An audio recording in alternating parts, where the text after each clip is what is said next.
Dobar dan. Kako ste vse žive?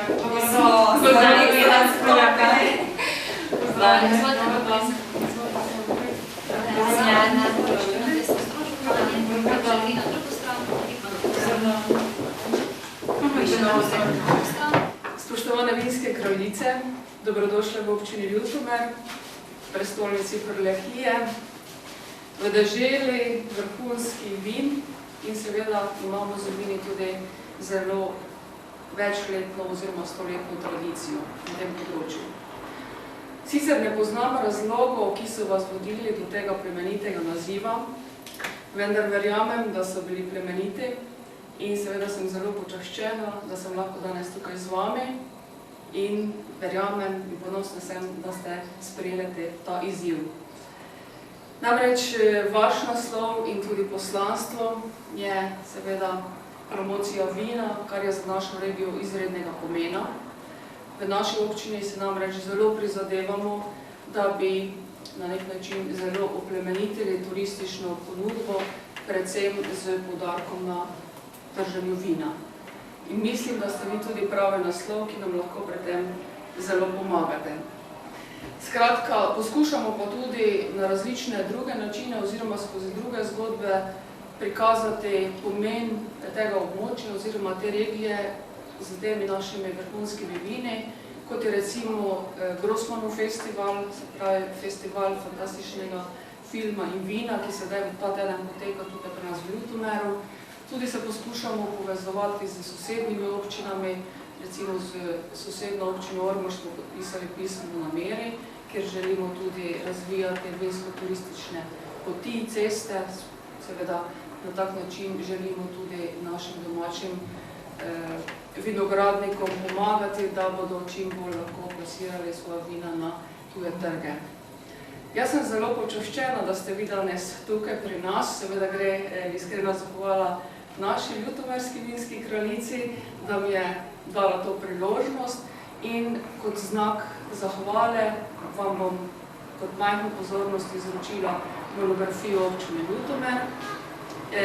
Želim si, da se čim večkrat vračate k nam v Ljutomer, seveda na kakšnem vinskem dogodku ali pa tudi drugače, ste vedno dobrodošli. Seveda pa se tudi lahko pomenimo, kaj v tej smeri, kaj lahko skupaj naredimo, mogoče kakšen dogodek, mogoče kakšna druga priložnost, da res upravičimo svoje poslanstvo. Vi svoje, jaz pa svoje. Hvala lepa. Hvala lepa za obisk, pa prijetno počutje pri nas. Hvala.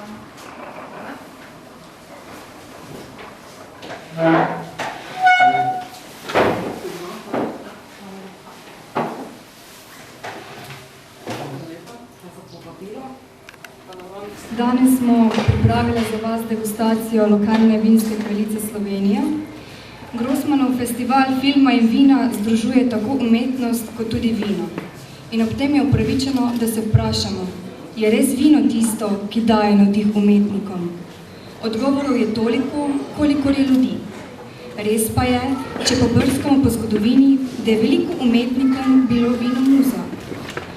Prijateljevanje z vinom prinaša nova spoznanja, nove navdihe.